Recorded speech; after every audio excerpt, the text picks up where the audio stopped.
Hello, everyone. Robbie here with Splash Painting. You are watching Coffee with Contractors. Today, my guests are Mikkel and Elena. They are actually in my home state of Utah. How are you ladies doing this morning? Good. Really good. Good.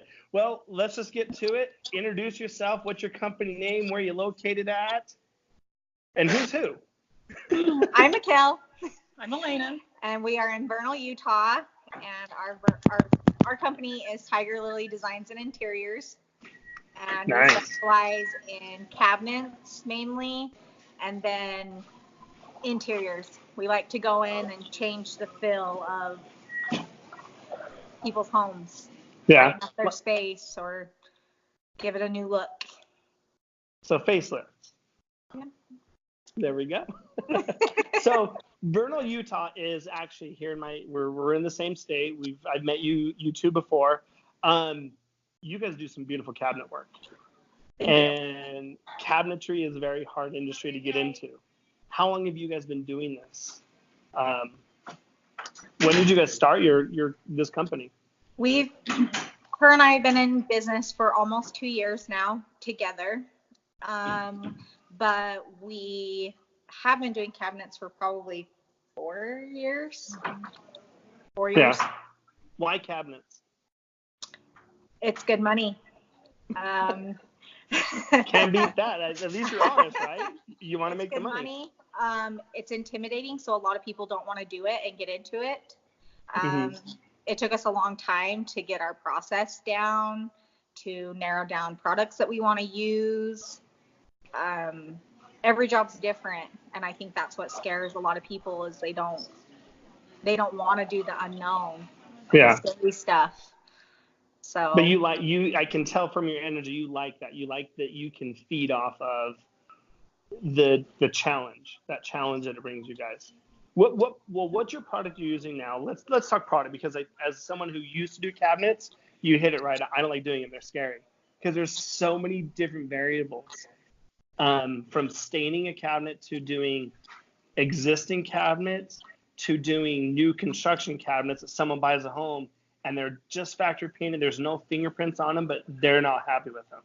So talk, if you don't mind, like how did that, where products are you using now, but what things are you looking at when you go into products? Like if you were to go into a home, what are the things that you're looking for to determine the type of product you're going to use? Well, after all the trial and error and trying new things and seeing what lasts, what holds up, we now use shellac primer. We like the Zinsser bin primer. I like it because it dries quick, it sands beautifully, it covers. It's just a really good product. And then as far as our finished product, we use the Breakthrough. That's the higher VOC, the 250. Is that a Benjamin Moore product? No, it's a PPG product. Oh, it's the PPG product. Okay, nice. Mm-hmm. Were you guys using? Am I mistaken? You used to use the Benjamin Moore Advanced, or no? Have you guys never have? No. Yeah. I tried it. I try a lot of new products when they come out. I try them on my own stuff at home so that I can see how they wear, how it holds up, all of that fun stuff. And I did not like the recoat time. I painted my laundry room cabinets with it, and I didn't feel like it held up as good as what I wanted it to. Mm-hmm. So I just haven't been willing to try it on a client. Yeah. Mainly because of the recoat time and the dry time. We did that, and it was 30 days. That was like. I remember talking to you about that. Yeah, no.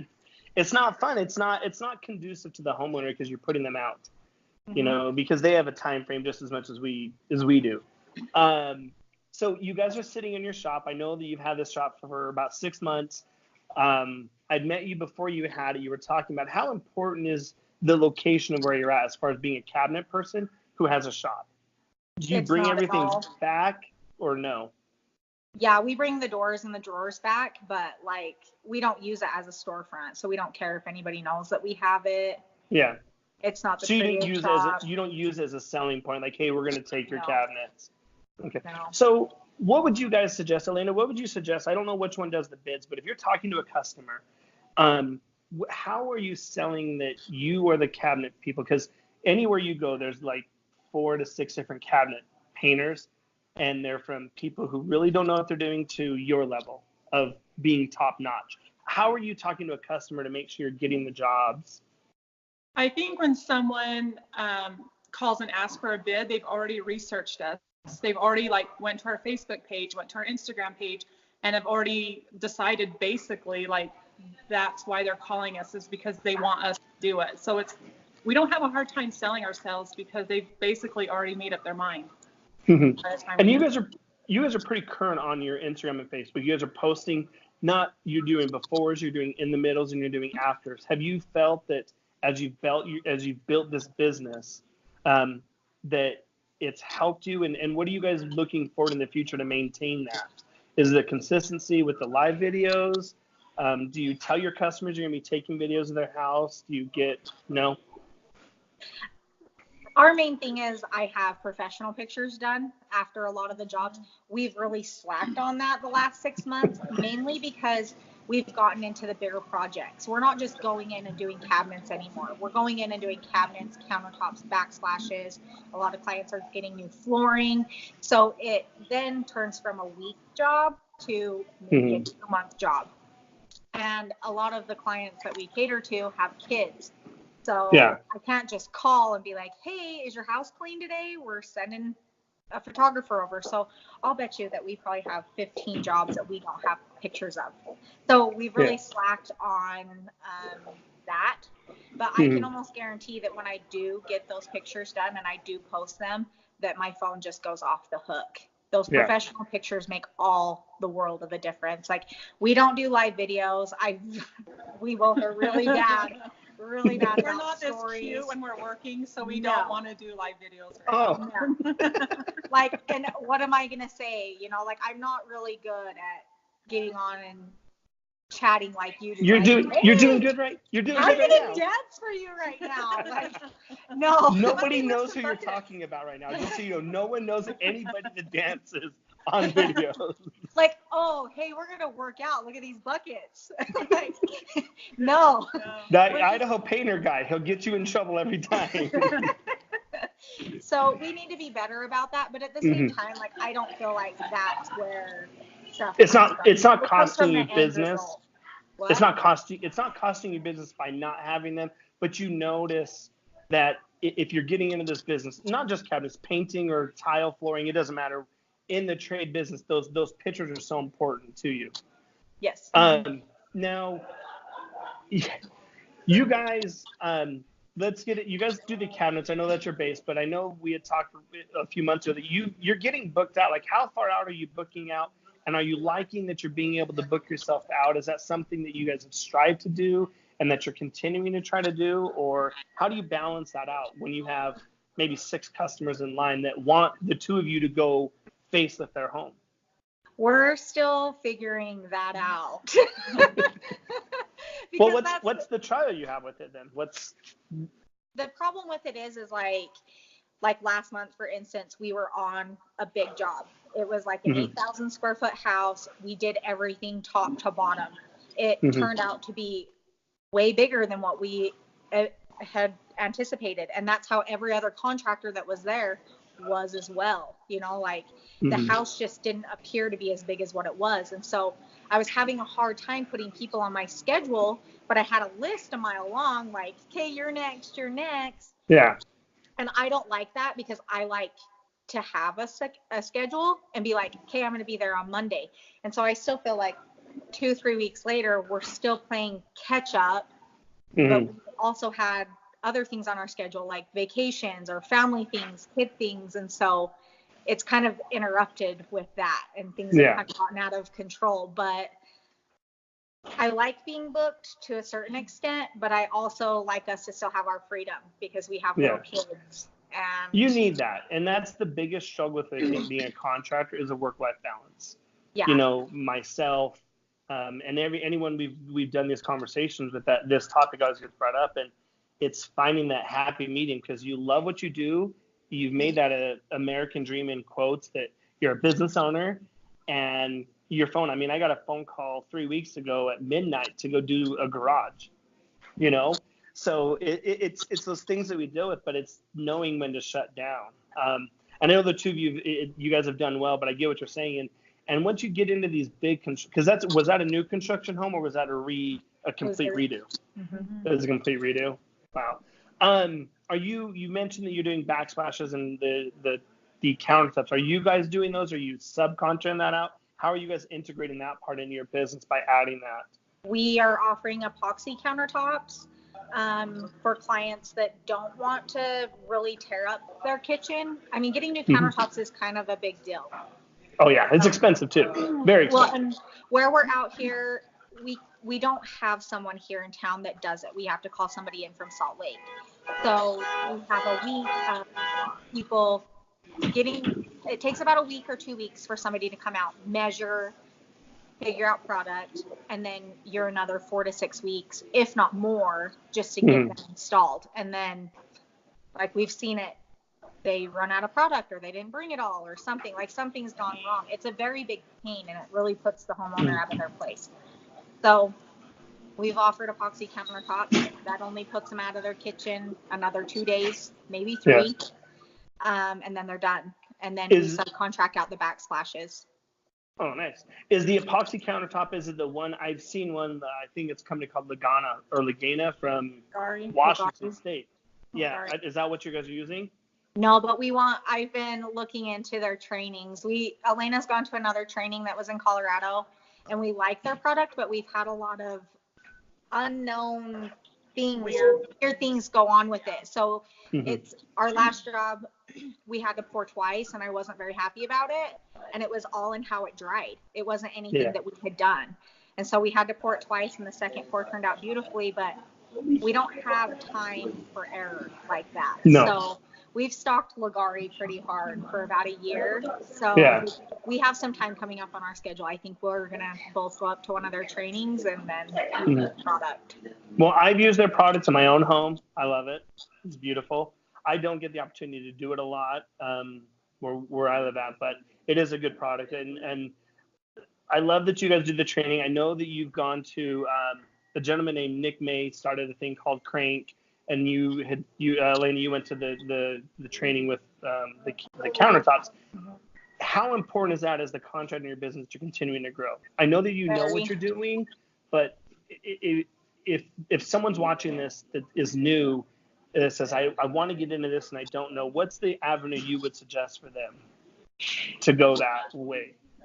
Staying current on trainings for the area you want to be in. If you're doing cabinets and there's new products constantly coming on the market, like everybody's really hot and heavy on Malisi right now. I really, really want to try it, but the thing that keeps me from trying it is that it has to ship here, and I don't want to wait on it. So that's me with Venetian plaster. I want to start offering Venetian plaster. I want to go to Miami and get trained, but is it, it's that balance is, can I make that a selling point here in Utah? Because it's not, it's unknown. It's unknown, but the minute you start doing it, if it looks right, your phone ding, ding, ding, ding, ding, ding. Yeah, it's a tough one to call because I've done Venetian plaster once and it's beautiful, but I'm sitting there looking at it thinking it's not really worth it. What she paid for it wasn't really worth it. I mean, just the tools alone are super expensive. Oh yeah. The product's expensive.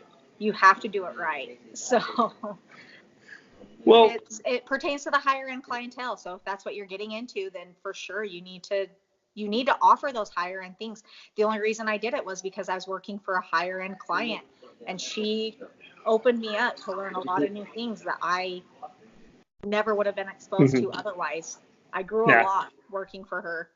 Yeah, that's what I love about you two. Since I've known you two, you guys have been the kind of contractors that are like, I'm just going to grab this bull by the horn, so to speak, and go with it. You're not timid, but you also learn. Like if it doesn't work out, you may try it again, but you back off if the end result is just not there. We've had that conversation about the paints and products you've used, like the Breakthrough, like the Dry Time.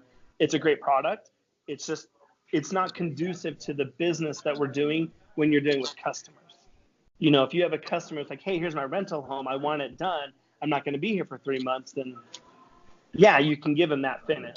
So, but it's rare well, that you that's the find other that. thing is we only cater to a certain clientele. Like if a client only wants to pay this much and they're being cheap, we send them somewhere else. Like No, go ahead, finish. Finish we that. don't like we working for my dad for that many years. Like he catered to a lot of that. Just get it done. We'll get the job done and we'll get paid. That's not the reputation that we want. We're not going to go in there and just spray something down because they tell us to spray something down. Like, no, it's going to be done right or we don't want to do it. And if you don't want to pay for it, then that's fine.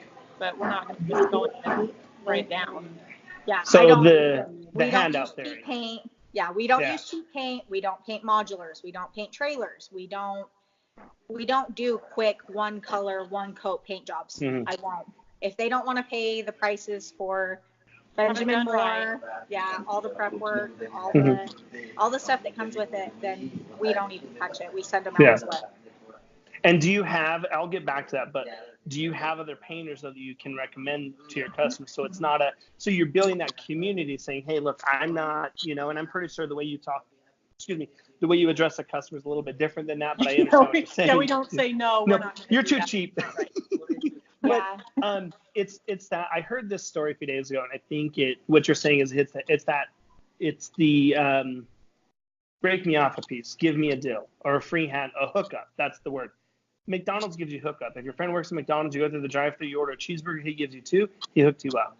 If your job costs $3,000 and they can only afford $1,500, you're still giving them a $3,000 job because as a great contractor, you've set that bar that I'm not going to go underneath this. So your price point is that, and that's so important because it's not an ego thing. It's a confidence of what you've done, and now you've set that staple. So when people look you up, as you said on Facebook or Instagram, or once those professional photos are done, it's you guys are rare with cabinets. I follow a lot of people on social media everywhere.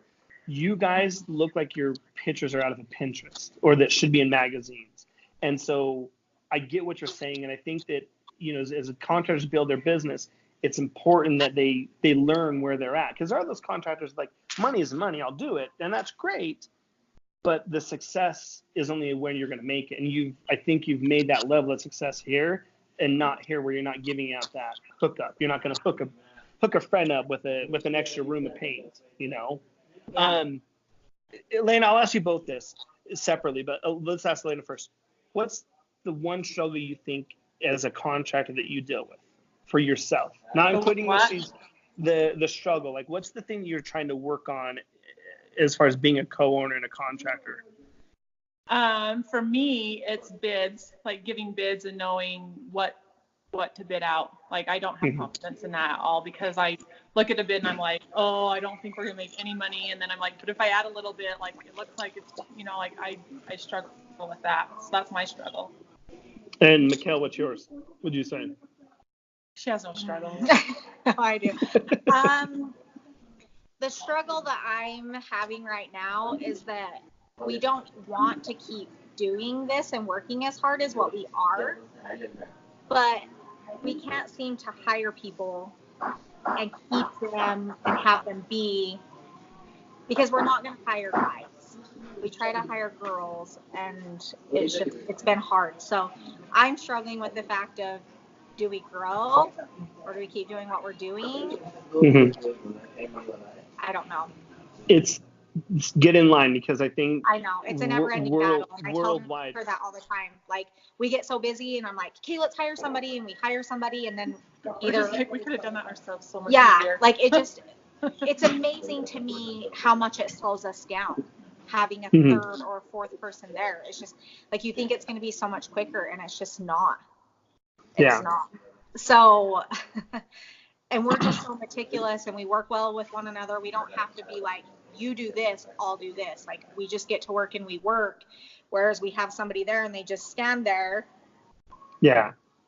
It's the concept of you're paying for 2 feet to sit in cement, and nothing's really getting done. And as it's drying, it's not completing the process. I totally get that. And it's one of those things. I think it's great that you two, are bringing women into this. So there's a lot of women that do this. There's a lot of women that are intimidated by it because, you know, the contractor world, you know, in a whole for such a long time has been that. But that's why I wanted to talk to you two, because you two do, one, you do beautiful work. Two, you're both strong, empowered women, and, you know, you bring a lot and you give that support to the women out there. I mean, you guys are from a relatively small town. I mean, I've been up there a few times. You know, and small town people, you know, there's a lot of people I talk to that, you know, message me, and it's like, well, I live in this really small town. I tell them, I don't care what city you live in, there's business. You know, whether it's Ace Hardware that sells the paint, you know, and there's different. Do you guys travel for your paint, or how are you guys getting PP&G into where you guys are at? Are you ordering We sell it it at the or? store here. Well, we Okay, have to so- order. We have to special order that breakthrough in, but Okay. I mean, They keep it in stock. they keep for it us. in stock for us now because they know Okay. that we're that busy. So Yeah. it's, So see that, and that's what I'm saying is these people live in small towns. You can do that.